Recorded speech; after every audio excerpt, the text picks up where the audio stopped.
No need for an oven or a mixer or any special equipment or ingredients. Stir some things together and you put it in the microwave, and that's it. And then you got yourself a cookie, and it only serves one, so you can make as many as you need. Hi, it's Mimi from Living Well Kitchen, and today I am making a microwave oatmeal cookie.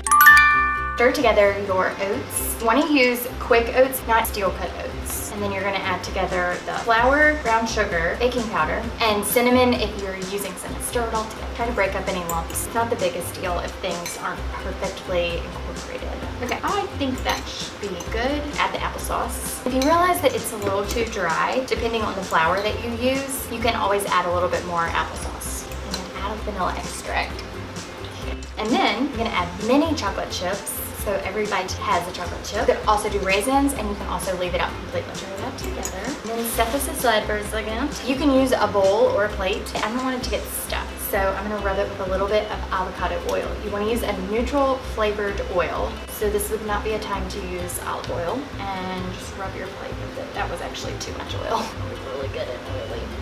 Okay, gross.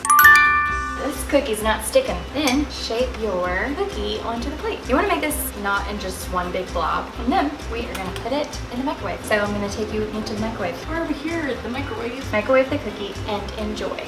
I love this cookie.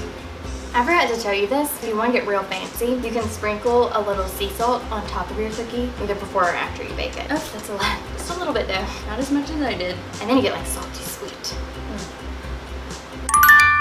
You can kind of change it up based on what you have in your pantry. I've tried this with almost every different type of flour. I think today I'm using almond flour, but I've used regular flour, whole wheat flour, brown rice flour. And if you realize that the flour you're using is not very absorbent, you can always add more oats or more flour. For the full recipe, visit Living Well Kitchen. And if you enjoyed this video, please like and share.